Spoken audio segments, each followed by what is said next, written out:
Assalamualaikum warahmatullahi wabarakatuh. আজি এটা নতুন ভিডিও লৈ আহিছো আৰু এই ভিডিওটোত মই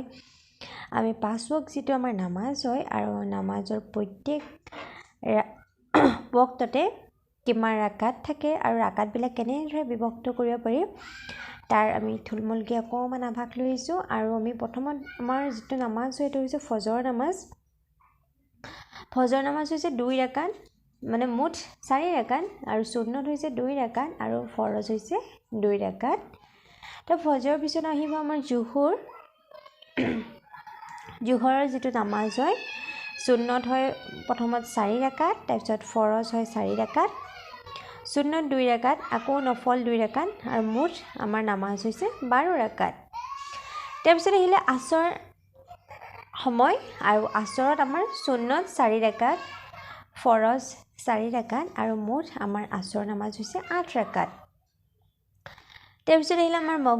মগৰিবত আমাৰ ফৰজ 3 ৰাকাত সুন্নত 2 ৰাকাত নফল 2 ৰাকাত মুঠ 7 ৰাকাত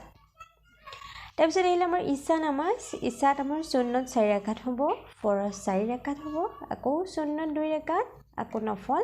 2 ৰাকাত তাৰ পিছত আমাৰ উইটি হ'ব 3 ৰাকাত তাৰ পিছত হালকি নফল আহিব 2 ৰাকাত আৰু মুঠ আহিব আমাৰ 17 ৰাকাত মই এই ভিডিওটো দিলো যে আমি নামাজৰ বিষয়ে কিন্তু প্ৰায়খিনি লোকে জানে আমি 5 ওয়াক্ত নামাজ বুলি আৰু কোনটো ৰাকাতত কে ৰাকাত বুলি বিশেষকৈ মোৰ এই ভিডিওটো সেই সকল ল'ৰা-ছোৱালী বা সেই সকলৰ বাবে যিসকলে আমি কি হয় এটা সময়ত আমি মানে সৰু অৱস্থাত আমি যেতিয়া মছজিদ যাওঁ তেতিয়া আমি অলপমান শিকা হয় মানে আমি যেতিয়া 6 মান পাই যাওঁ তেতিয়ালৈকে অলপমান শিকো কিন্তু তাৰ পিছত যেতিয়া আমি 8 মানৰ পৰা যেতিয়া মানে মছজিদ এৰি দিওঁ তেতিয়া আমি লাহে লাহে আমি নামাজৰ সময় মানে নামাজ কোনটোত কি ৰাকাত বা ক'ত কি পঢ়িব লাগে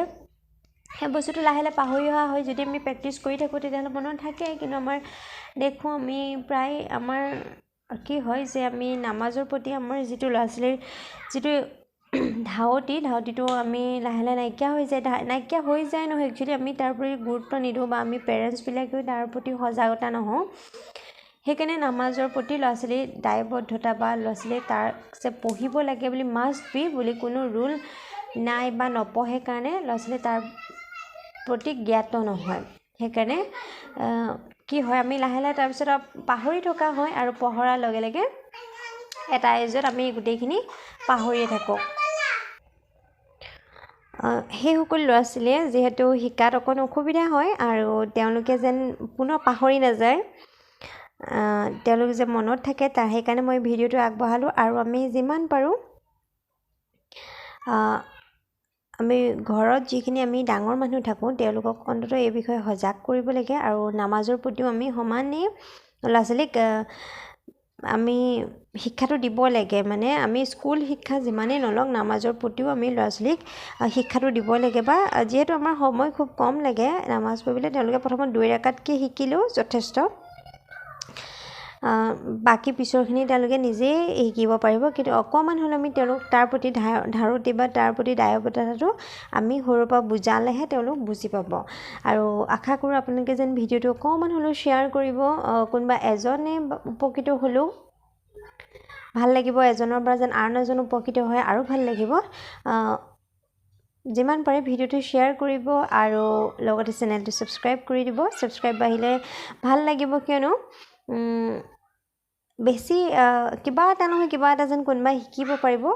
তাৰ প্ৰতি বেছি ভাল লাগিব চেনেলটো সাবস্ক্ৰাইব কৰিলে সেইকাৰণে চেনেলটো সাবস্ক্ৰাইব কৰিব আৰু লগতে ভিডিওবিলাক শ্বেয়াৰ কৰিব যাতে আমাৰ এজন ল'ৰা-ছোৱালীৰ পৰা যেন আৰু এজন ল'ৰা-ছোৱালী কিবা 1% বা 2% হলেও যদি কিবা এটা শিক্ষা পায় অন্তত ভাল লাগিব অকমান হলেও সফল হৈছো যেন অনুভৱ হ'ব আজিলৈ আহো আসসালামু আলাইকুম ওয়া ৰাহমাতুল্লাহি ওয়া বাৰাকাতুহু